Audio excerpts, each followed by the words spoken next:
Welcome to this short video on orthographic mapping and phoneme-grapheme activities. You are joined by two of Prairie Valley School Division's learning facilitators. My name is Robin Niles. And my name is Glenda Hadwin. Before we begin, it is helpful to discuss some vocabulary. First is the word phoneme. A phoneme is the smallest unit of sound. For example, if we are looking at the word sheep, there are 5 letters but only 3 sounds: sh, e, and p. Next is phonemic awareness. This is a part of phonological awareness, and it is the ability to hear, identify, and manipulate phonemes. Finally, a grapheme is a written symbol or letter that represents a sound, otherwise known as a phoneme. So what exactly is orthographic mapping and why is it so important? Orthographic mapping supports readers to store words in memory for instant retrieval using a combination of phonemes, or sounds, pronunciation, meaning, and graphemes, or letters. You may have heard people talk about the importance of speech to print. This reminds us that learning to read begins with our ears. All language begins with oral language. In other words, in order to read and write, we need to use our oral language.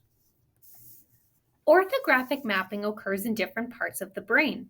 The pronunciation and meaning of the word is retrieved in memory unless the word is unknown. The phonemes, or sounds, are retrieved from a different area of the brain.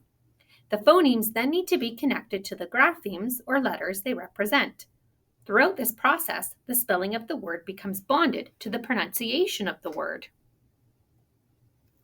We will now look at some steps you can take to develop orthographic mapping in your classroom. You will notice this heading reads phoneme-grapheme mapping activities. It is the activities that will develop the brain process of orthographic mapping, the memory of the word, in the student. The first step in this process is to orally introduce the word to your student so they hear the pronunciation. Showing the meaning of the word using a sentence or visual or both will allow for retrieval and connect to their background knowledge. The second step is to develop phonemic awareness. We know that phonemic awareness is the ability of listeners to hear, identify, and manipulate phonemes, the smallest units of sound. To do this, students need to draw 3 boxes or use a pre-made template. These boxes are known as Alcuin boxes. Next, students say the word out loud, which activates that part in their brain. Then, students break apart and segment the whole word into its individual sound parts. Students then push a counter per sound.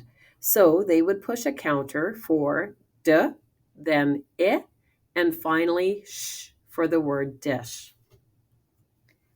Now that the word has been broken down using individual phonemes, students will go through the process of writing the graphemes that represent the phonemes in the Alcuin boxes.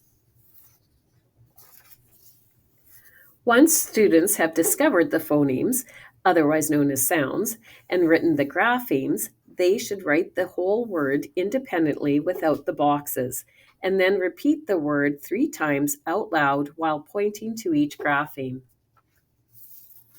But wait, what about irregular words? Some teachers call irregularly spelled words heart words.